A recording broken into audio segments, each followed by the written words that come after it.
Bismillahirrahmanirrahim. Assalamualaikum warahmatullahi wabarakatuh. Waalaikumsalam. Alhamdulillahirabbil alamin wa bihi nasta'inu ala umuri dunya waddin wassalatu wassalamu ala asyrofil anbiya'i wal mursalin wa ala alihi washabihi ajmain. Amma ba'du. Rabbi shrah li sadri wa yassir li amri wahlul 'uqdatam min lisani yafqahu qawli. Alhamdulillah, puja dan syukur kita panjatkan ke hadirat Allah yang mana berkat qudrat iradat kita semua dapat berkumpul dan bermuajahah dalam kegiatan Ngabret kali ini.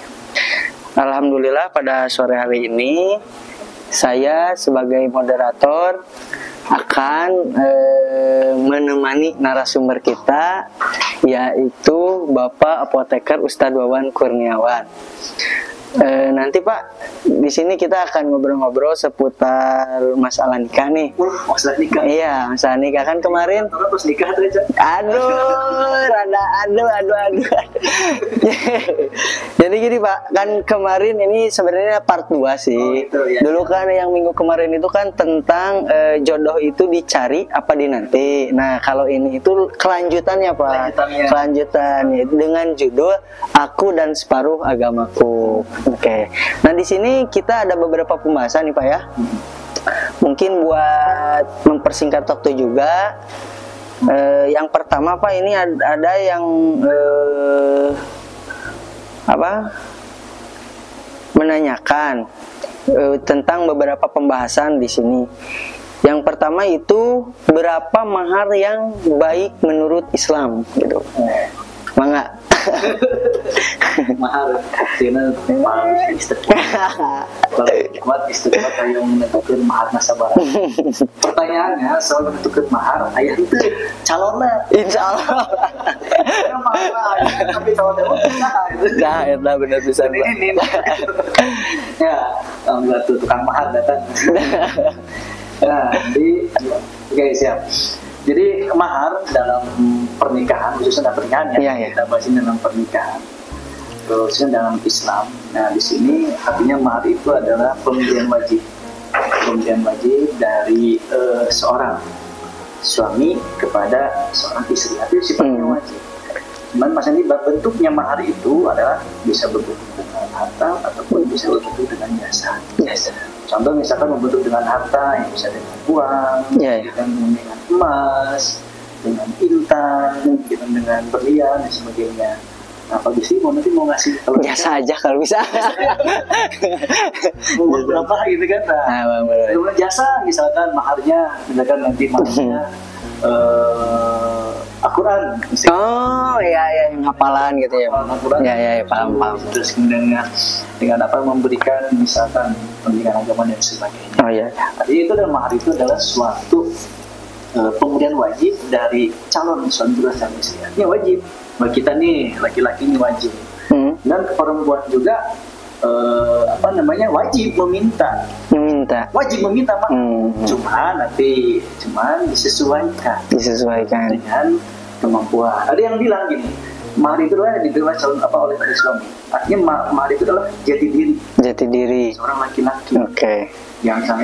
Jangan rendah juga dong. Oke. Mau bisa gede gitu ya. Mau kurang mampu. Dan perempuan wajib meminta. Boleh meminta gitu. Boleh meminta mahar. Kenapa? Karena mahar itu adalah salah satu bentuk jati diri seorang laki-laki dan harga bagi seorang perempuan yang akan kita beli oleh seorang istri kita. Iya. Jadi seorang istri pun itu harus bisa tahan harga maharnya. Cuma tadi tidak boleh memberatkan dari si calon suami. Nanti ukuran mahar di sini, dari bisa maharnya berapa? Tidak ada batasan yang pasti. Artinya kecilnya berapa, maksimum atau minimumnya tidak ada batasan minimal atau batasan minimum. Sehingga tadi standar umumnya mungkin di sini ada beberapa pendapat yang menyebutkan itu tidak kurang, minimalnya itu tidak kurang dari 10 dirham atau 1.800.000 sekian. Ada yang pendapat yang menyebutkan tidak boleh lebih dari 500 dirham atau sekitar 92 juta. 92 juta. Pendapat ya. Artinya nanti di selanjutnya disebutkan bahwa saya dalam menentukan mahar itu diantaranya adalah yang pertama itu ada kesepakatan bersama. Dan yang kedua itu meringankan beban. Ringan beban siapa? Disarankan mahar itu tidak memberatkan pria. Dan sebaiknya meringankan beban kedua belah pihak dalam proses pernikahan. Ya syukur-syukur si calon suaminya itu sanggup memberikan berapa gitu. Nah kira-kira di sini banyak kira-kira mau mahar berapa nanti? Berarti mau berapa berarti? Berarti kalian cuma dari bisa memberatkan. Tapi sebagai jati laki-laki, kalau bisa laki-laki itu bisa memberikan mahar yang pantas. Kenapa? Karena perempuan yang akan kita nikahin itu sebagai perempuan yang istimewa, gitu kan, istri yang istimewa, sehingga kita memberikan harga pun yang istimewa. Gitu, sehingga supaya nanti perempuan sebagai perempuan yang istimewa. Itu mungkin kalau menurut pendapat saya. Jadi dalam bentuk mahar itu berapa? Tidak ada batasan minimal dan maksimalnya. Cuman tadi sepantasnya. Seorang laki-laki itu sifatnya wajib yang memberikan mahar. Karena tadi bisa dalam bentuk harta ataupun dalam bentuk dalam bentuk jasa. Dan tadi prinsip dalam pembentukan mahar itu yaitu dengan kesepakatan bersama itu meringankan beban, artinya tidak memberatkan si pihak laki-laki dan sebaliknya meringankan beban kedua belah pihak. Artinya semua sepakat, si perempuannya sepakat, si laki-laki juga sepakat. Deal. Itu mungkin kalau pendapat saya tadi. Nah jadi teman-teman, saudara-saudara yang seperti saya yang OTW menikah, jadi doa. Jadi nyanyi tuh paknya seorang laki-laki. Jadi buat kalian yang pengen nikah, kita ngasih maharnya itu yang tidak memberatkan keduanya, jadi bisa diterima oleh pihak perempuan dan disanggupi oleh pihak laki-laki. Dan kita sebagai laki-laki sampai kita beres nikah, beres peren kabehnya dikingkilikan. Ayah si pisahkan si perempuan tepanuju gitu. Nah si di keluarga istrinya tepanuju misalnya. Nah Allah ngakukan jemaah benghar. Nah mere mahar sakit. Saya jamin pernikahan tidak akan barokah. Jadi harus ada jujur Pak, intinya jujur. Nah buat pasangan harus bisa menerima gitu. Banyak seperti itu, teman-teman banyak seperti itu.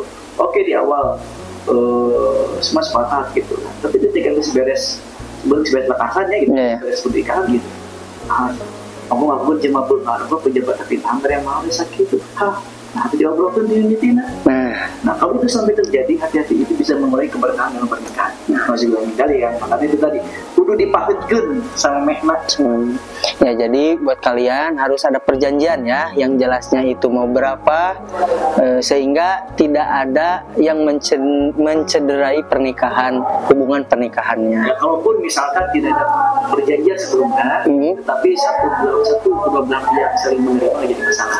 Nah ya, yang terpenting kedua belah pihak saling menerima dan ridho dengan apa yang diberi, dan perempuan pun ridho dengan apa yang diterima. Benar. Insya Allah akan berkah.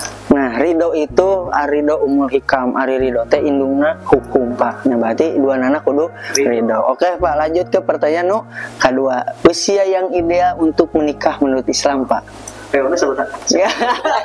Ada sama tahun. Tapi OTW 25. Ideal. Nah, artinya gini. Kalau kita tarik berdasarkan Undang-Undang Nomor 19 tahun Undang-Undang Nomor 16 tahun 2019 yang mengatur tentang pernikahan, tentang perkawinan, bahwasanya di sana diatur dalam undang-undang tersebut itu dijelaskan bahwa usia minimum pernikahan itu untuk laki-laki itu 19 tahun, untuk perempuan itu 16 tahun.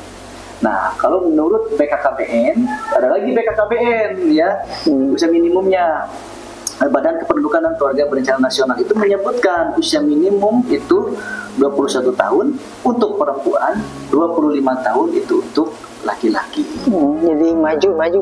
Jadi maju. Tapi dalam pandangan umat Islam, dalam pandangan Islam itu, pandangan ulama itu tidak ada ya, pandangan Islam itu usia minimum itu usia akil balik ya paling sekitar 9 tahun ataupun bagi laki-laki. Ketika dia usia udah balik, itu menurut para ulama itu boleh. Yang terpenting harus kuat secara fisik dan mental.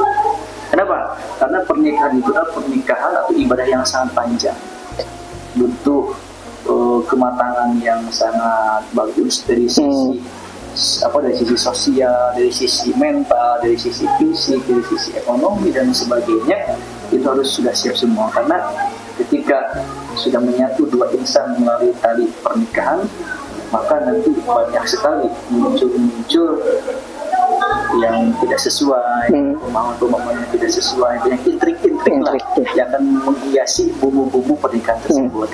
Maka sehingga dalam Undang-Undang Nomor 16 tahun ya 2000 berapa tadi? Tahun 2019 itu tentang pernikahan, bahwasanya itu usia minimumnya 19 tahun. Kenapa? Karena usia 19 tahun itu dianggap sudah dewasa secara fisik atau secara mental. Tapi menurut PKKBN itu lebih tinggi lagi grade-nya, di umur 21 untuk perempuan, 25 untuk laki-laki. Sehingga di sini disimpulkan bahwasanya artinya penting ya, meskipun batasan usia tadi disebutkan berbeda, yang terpenting harus dipahami bahwasanya mempertimbangkan kematangan setiap individu, baik calon laki-laki ataupun calon perempuannya. Tadi menjalani pernikahan itu merupakan ibadah yang satu. Karena nanti banyak sekali intrik-intrik yang ada atau permasalahan-permasalahan yang ada ketika mengarungi perjalanan hidup, terutama di pernikahan. Nah, jadi teman-teman, itu adalah umur yang ideal untuk menikah ya. Kalau dari segi pandang agama, tadi kata Bapak Wawan mengatakan bahwa di masa akhir balik Pak ya.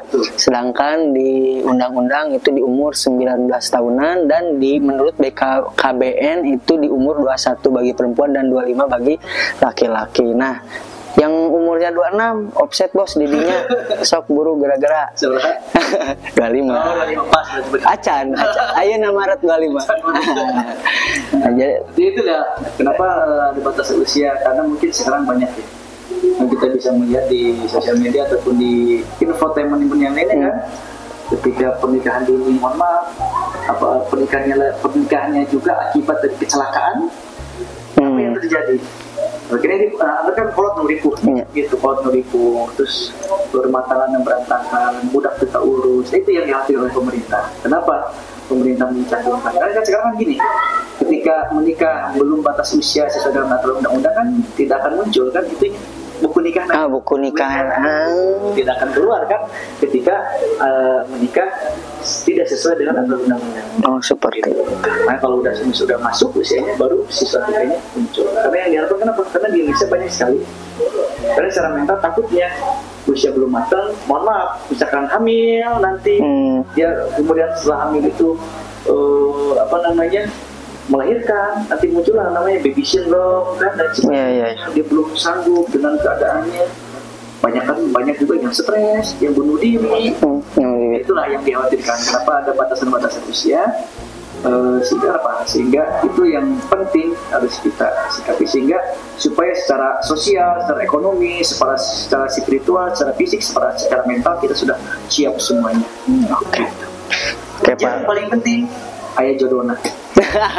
Dari siap. Ya, benar. Jangan domba. Oke. Benar. Lanjut ke pembahasan yang ketiga, Pak. Mengapa menikah bisa menyempurnakan separuh agama? Separuh agama. Lagu atau separuh agama? Karena menikah itu menyempurnakan separuh agama. Berdasarkan di riwayat hadis ya, dari riwayat hadis Baihaqi disebutkan bahwasanya kata Nabi, siapa yang menikah berarti telah menyempurnakan separuh agama. Bukan berarti yang belum menikah saat ini sampai tua tidak separuh agamanya. Malahan ada sebuah pendapat yang menyatakan orang yang tidak menikah sampai batas itu lebih bagus dibanding orang yang menikah. Kenapa katanya gitu? Karena maaf ya kalau saya salah gitu kan, karena dia itu sudah bisa termasuk orang yang kuat, orang yang struggle menahan hawa nafsunya, sehingga dia terhindar dari dosa-dosa yang lain seperti itu. Artinya alam ya, benar tidaknya. Nah, cuman tadi kalau berdasarkan riwayat tadi bahwasanya menikah itu adalah menyempurnakan separuh agama. Ya, artinya ini menunjukkan pentingnya pernikahan ini menjaga iman dan moral seseorang. Nah, sehingga di sini coba kan salah satunya adalah fungsi kenapa menjadi separuh agama, ya itu adalah menjaga diri dari dosa. Ya, kadang-kadang Madinah menjadi dosa ketika belum halal, belum ada tali pernikahan yang sah. Nyeroboti lah. gitu. Amak nawai kan bisa jadi dosa ya. Nah, gitu. Amak bisa jadi dosa, kemudian pegangan tangan bisa jadi dosa. Ayo. Atau berdua boncengan kan bisa jadi dosa. Gitu. Nah, gitu. Enak puasa mah, tapi anggar ngabuburit. Nah, itu. Kumaha? Mau bapak enak Pak gitu Pak. Cok gerak ka gading. Itu kan pertama di sini kenapa menikah itu separuh dari Agama. Caranya adalah menjaga diri dari dosa. Karena dosa seperti itu mungkin yang dikhawatirkan oleh kita itu dianggap suatu hal yang biasa. Ya. Kita boleh menyukai sesama boleh menyukai lawan jenis kita, tapi dengan batasan-batasan syariat dan akidah keislaman kita. Nah, maka kenapa menikah di sebuah agama? Karena tadi bisa menghalalkan yang haram. Terutama dari perbuatan seorang dari dosa, terutama zina dan sebagainya. Di mana di sini Imam Al-Ghazali menjelaskan bahwa ada dua hal yang paling mungkin merusak agama. Yang pertama itu adalah syahwat kemaluan dan syahwat perut. Kata Imam Al-Ghazali yang bisa merusak agama itu ada dua, syahwat kemaluan dan syahwat perut. Ya. Artinya kan syahwat kemaluan, mohon maaf. Ya. Sekarang kan, ya mohon maaf lah kejadian-kejadian. Kemarin anyar kene kan Kapolres nih di mana? Mencabuli anak itu. Jadi bangun agama, kata Imam Ghazali tadi bahwa yang paling dua hal yang bisa merusak agama itu diantaranya syahwat kemaluan dan syahwat perut. Kenapa yang syahwat kemaluan tadi kan banyak orang yang pelecehan seksual segala terjadi itu diantaranya mereka tidak bisa menahan syahwat kemaluan dan syahwat perut. Mereka bisa mengalahkan segala cara untuk mengisi perutnya kenyang, korupsi dan sebagainya. Gitu kan, makan makanan yang haram. Atau dikata Imam Ghazali orang-orang yang seperti itu yang tidak bisa menahan syahwat kemaluan dan syahwat perutnya, maka agamanya sudah rusak. Ketika agama sudah rusak, kita tidak punya agama. Ya, ketika dia tidak punya agama, maka di neraka apa gitu. Tadi, kenapa termasuk separuh agama? Karena tadi pernikahan ini kata Nabi tadi bahwa kita bisa menghindari dari dari menjaga diri dari dosa, terutama dosa-dosa yang mohon maaf hari ini sudah dianggap hal biasa oleh kita. Maka boleh kita mencintai lawan jenis tapi dengan batasan-batasan etika hukum Islam yang ada dalam diri yang kita yakini pada kesempatan hari ini. Itu mungkin siapa. Lanjut Pak ke pembahasan nomor berikutnya, yaitu bagaimana sih buat kaum muda gitu yang pengen niat banget nikah muda itu baik secara hukum, terus dia dan niat yang benar itu seperti apa? Niat yang benar. Sebelum menikah itu seperti apa? Ya bekal. Nah, maksudnya hukum nikah muda ya dalam Islam. Bahwasanya tadi dijelaskan di awal hukum nikah muda itu silakan. Yang terpenting sudah mampu secara fisik, mental dan lain-lain. Cuman jadi kan ada batasan-batasan tertentu yang disebutkan bahwasanya menurut Undang-Undang Nomor 16 Tahun 2019 bahwa batasan usia minimum gitu kan untuk pernikahan itu 19 tahun. Untuk BKKBN kan tadi perempuan 25 laki-laki. Artinya apa? Selama memenuhi syarat dan rukun pernikahan, artinya sah-sah saja. Artinya terpenting, dulu kan pernah ada kasus Sekuji kayaknya. Yang di bawah umur. Ya sah-sah saja gitu, yang terpenting memenuhi syarat dan rukunnya gitu, syarat dan rukunnya. Dan misalkan nanti terus kemudian usianya juga mencukupi. Terus kemudian bagaimana kalau usianya ada yang belum mencukupi? Maka boleh mengajukan ke pengadilan untuk dalam kondisi tertentu.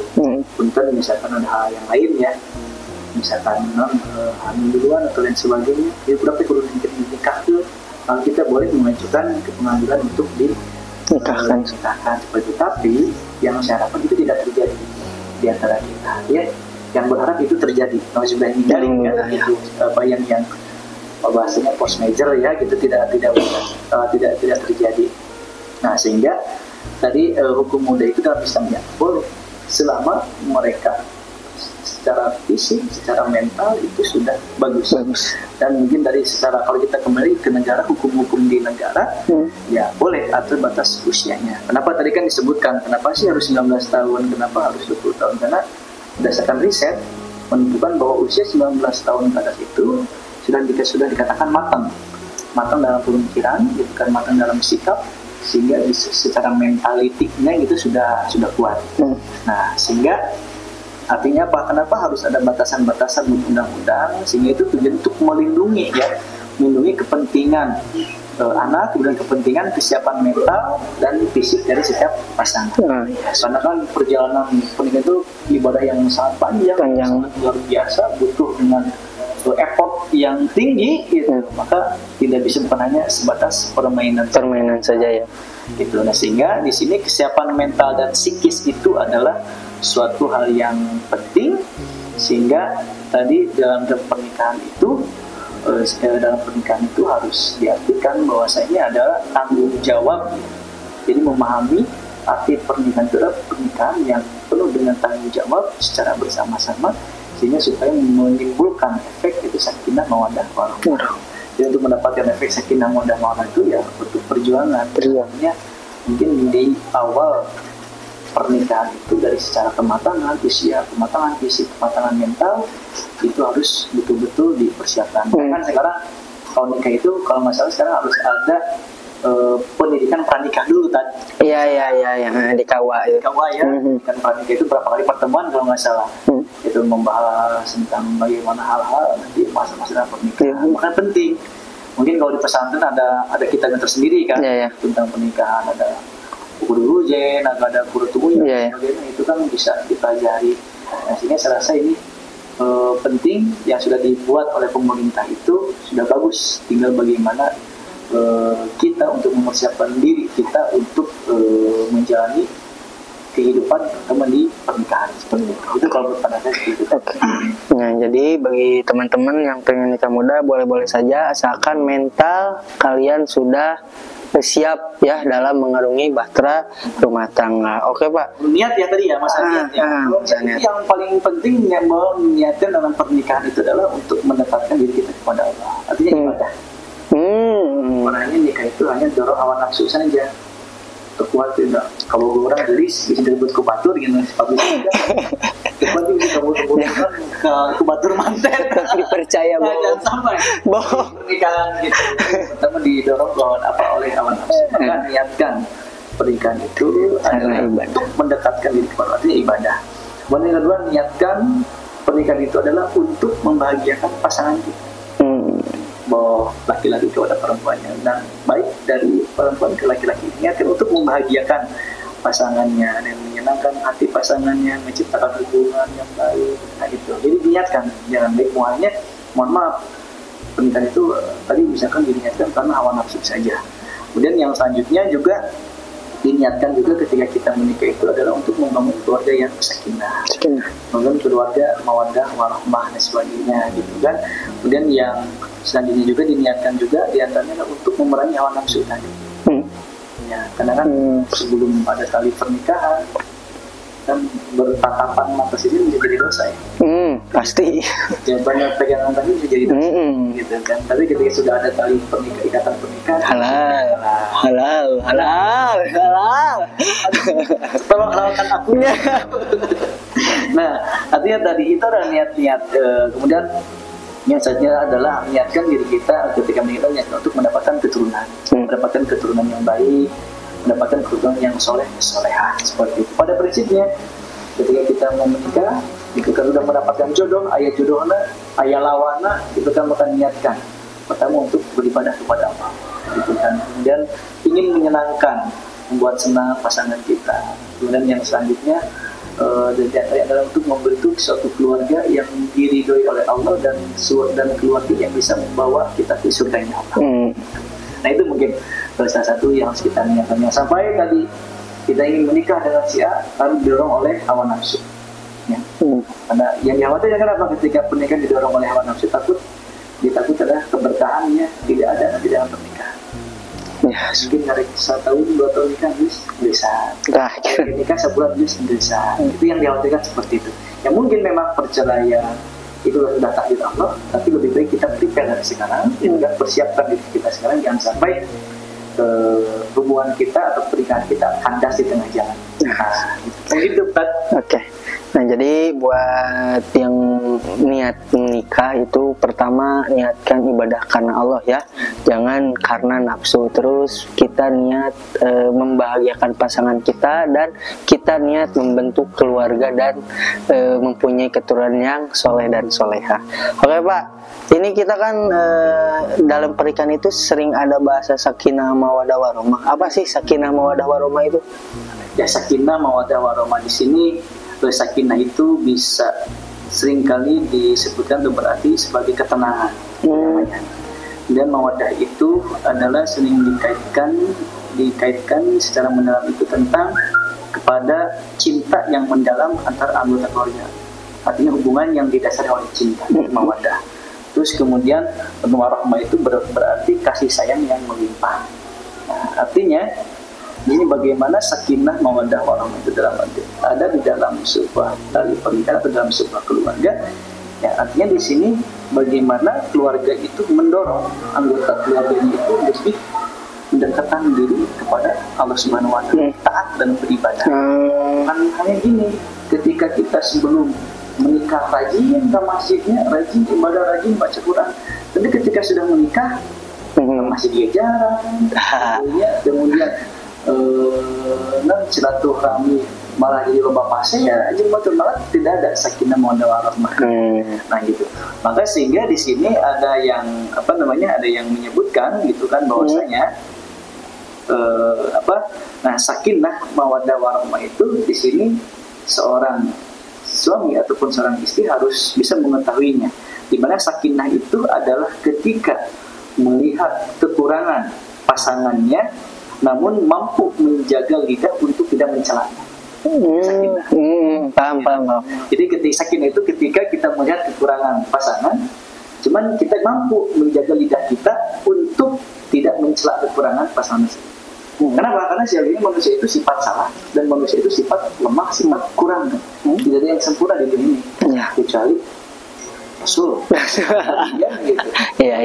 Yang biasa banyak kekurangan. Maka ketika kita ada dengan pasangan, bagaimana caranya untuk mendapatkan sakinah?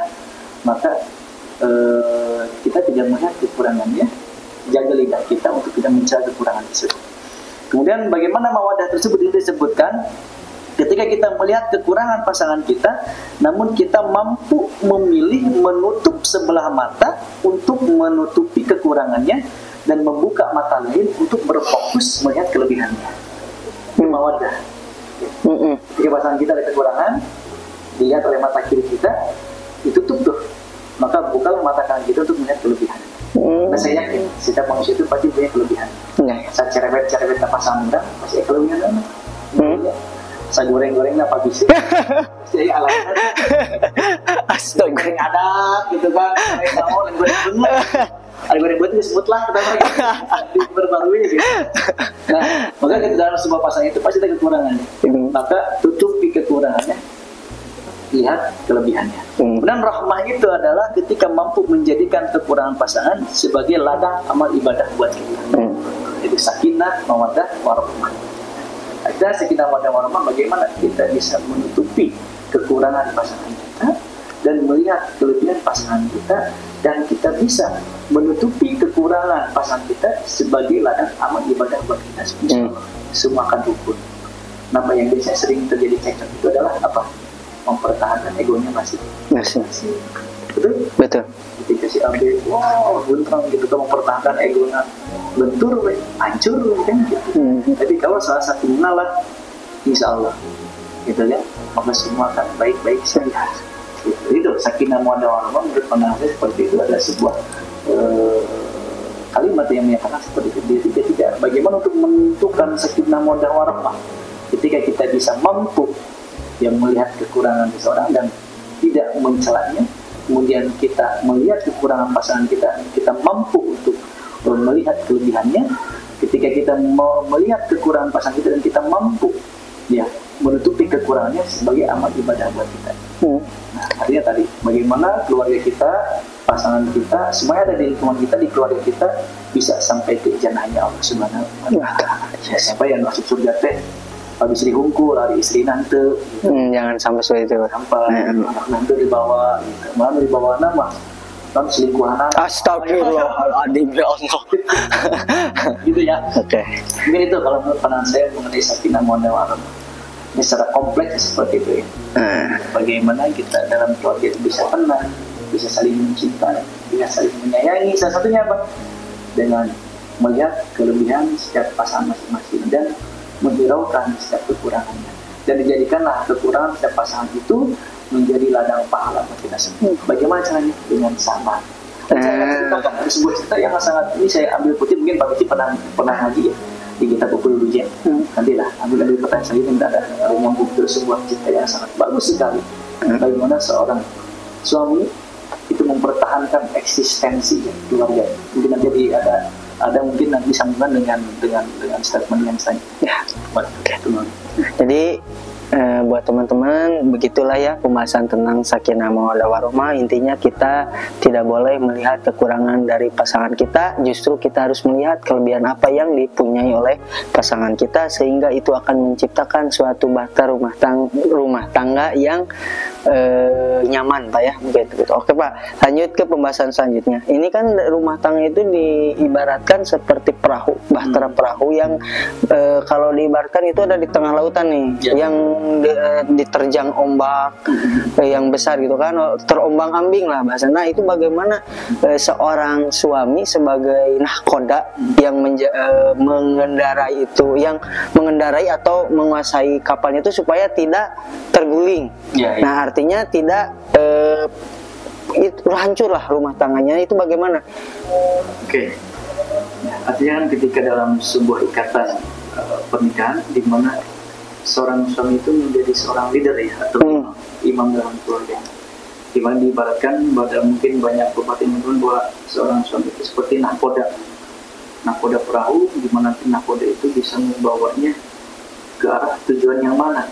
Jadi ketika kita ingin mengarah sebuah tujuan itu pasti ada badainya yang lainnya. Nah, maka di sini bagaimana supaya hubungan harmonis dan sebagainya? Mungkin yang pertama adalah menetapkan tujuan yang jelas. Nah, kan seorang nahkoda itu supir. Jadi supir itu mau kemana nih tujuannya? Apakah tujuannya mau sakinah mawaddah warahmah? Apakah tujuannya yang terpenting mah kita berdua saja, kita tidak ada tujuan yang jelas, ya kacau. Nah, ketika ada tujuan yang jelas, kita hubungan ini ingin menjadikan hubungan yang sakinah mawaddah warahmah, udah jelas kan?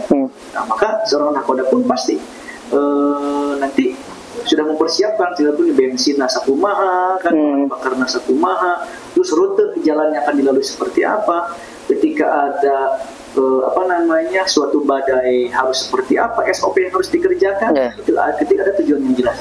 Terus kemudian yang kedua, meningkatkan kualitas diri. Kualitas diri seorang leader atau seorang imam, seorang suami, harus meningkatkan kualitas dirinya dan berbagai apa. Banyaklah mengikuti kegiatan-kegiatan, kajian-kajian, kegiatan parenting dan sebagainya. Itu kan masuk ke kajian-kajian ilmu. Ketika kita tidak ada suatu permasalahan yang tidak tahu, kita menanyakan kepada orang yang lebih paham. Nah, maka meningkatkan kualitas diri. Tujuannya apa untuk meningkatkan kualitas diri? Tujuannya supaya kita bisa mampu menerjang badai yang sangat dahsyat. Gitu. Karena ketika kita ada badai yang datang, karena kualitas diri kita sudah mumpuni, sudah siap, ya insya Allah kita bisa menghalaunya si badai-badai tersebut. Nah, terus kemudian yang selanjutnya bisa saja dalam suatu hubungan yang harus diantaranya itu adalah dengan menjalin komunikasi yang terbuka, yang baik antara satu dengan yang lainnya. Komunikasi yang baik, ketika ada masalah suami dan masalah terhadap istri, bicarakan. Istri pun ketika ada masalah dengan suami, dikomunikasikan. Jadi jangan sampai komunikasi sepihak. Kemudian yang selanjutnya adalah menjaga yang paling penting, menjaga keseimbangan emosional. Itu paling penting, karena satu sisi manusia itu emosian sebenarnya. Ya?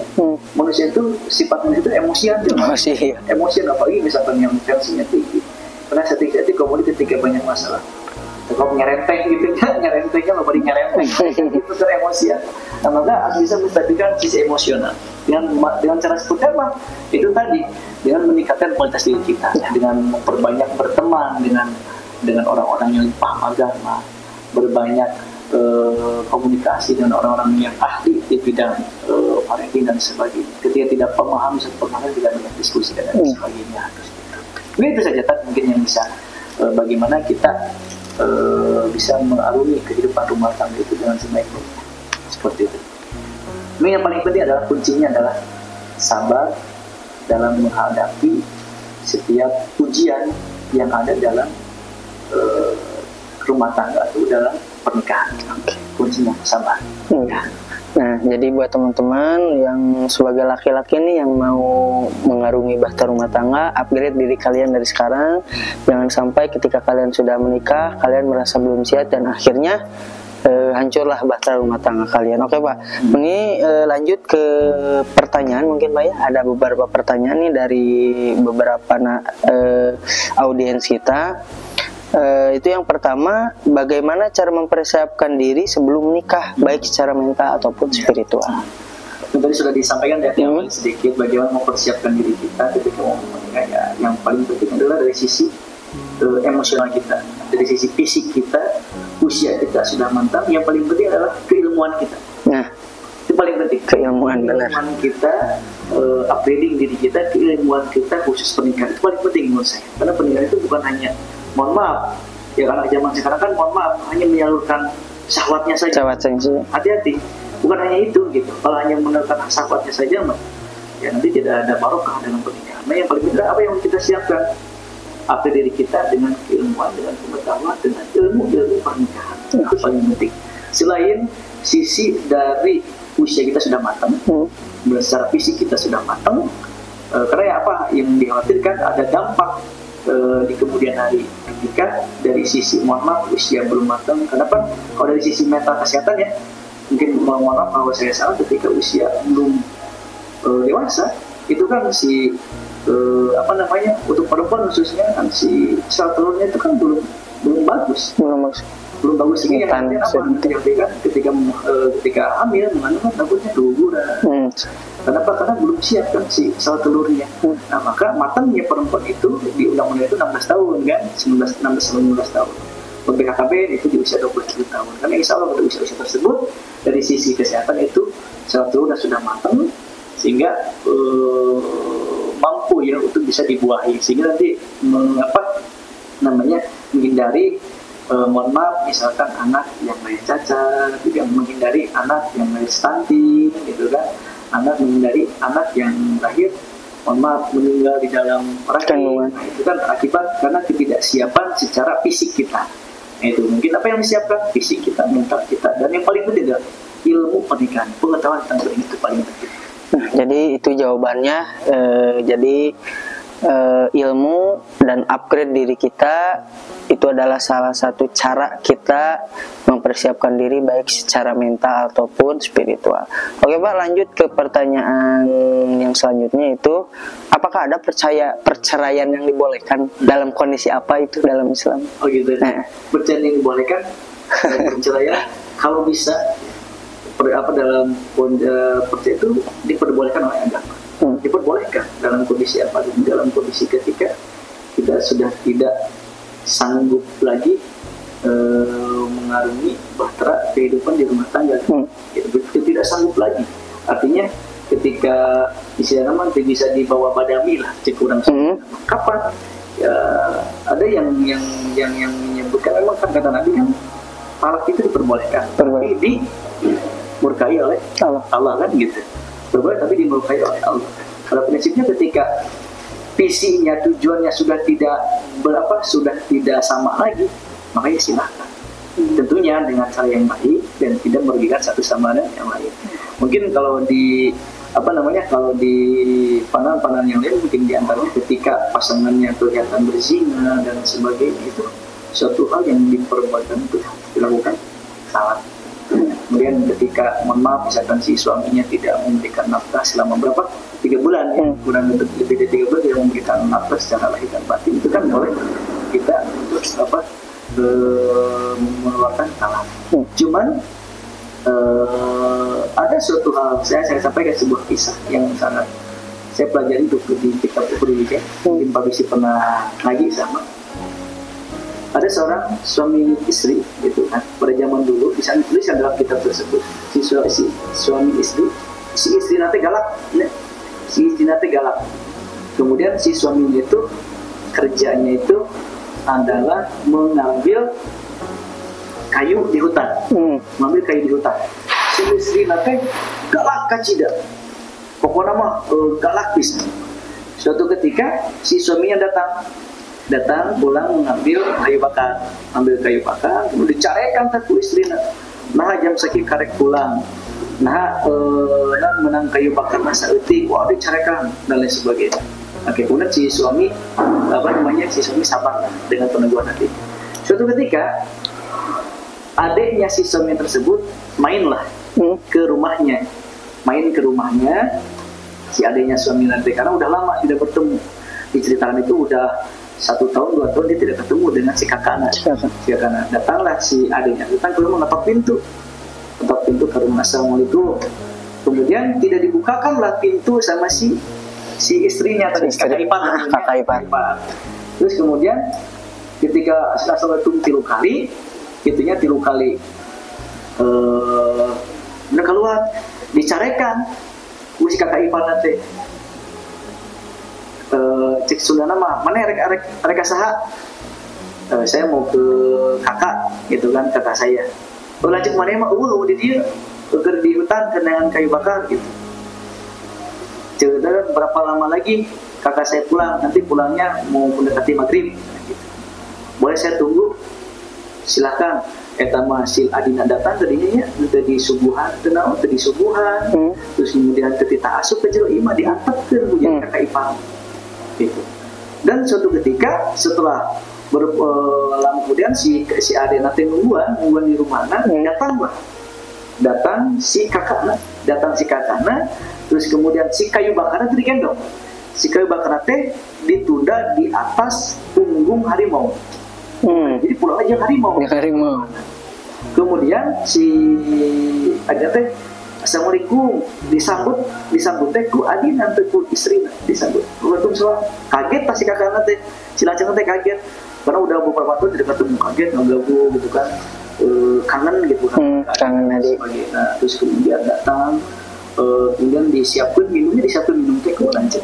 Terus ketika nanya, istri-istrinya keluar, kena ningali ayam macan, tak si istrinya tuh nyarekan. Si kumacan. Jadi aturkan si sakit dia jadi kumacan dari nah si kayu bakar itu ditempat di punggung macan turunkan gitu. Dan ngobrol si Adi yang kakak nanti ngobrol. Nah uwina di jajakan kumacan. Karena lamun saya balik nanti jajakan kumacan, pasti saya bakal di omelanku pemajikan orangku lancik maneh ku kakak ipar. Gitu. Tahu gitu. Kemudian mau cerita dan sebagainya, kita itu udah abdi pamit pulang deui gitu kan, pulang deui kayak gitu. Kemudian tinggal cerita setelah 2 tahun kemudian ini deui si adina teh ka rumah deui. Assalamualaikum, anu ngajawab waalaikumsalam. Terus kemudian datang sareng saha abdi raina syaa, oh itu mah cali kemudian di subuhan. Kemudian heran, ganti si perempuan ganti cila gitu ya kamari benda. Kemudian datang si kakakna datang habis mau kayu bakar itu era mah itu jajakeun ku mau datang deh mah adi rai mau ngobrol itu di sana nanya adi nanti ganti deh adi istri ada tos anu kamar di kamar harus nantunkeun ngalilah cuman macan anu mana daya mah nama dan istri aman mah terus bagus dan dari kisah tersebut tadi dengan kesabaran seorang suami menjaga dari kesabaran seorang suami menjaga dari sikap istri yang tidak baik dari seorang istri sampai Allah mengirimkan makhluk lain macan untuk mengantar dia pulang ke rumahnya supaya tidak omelanku istri mengirimkan macan.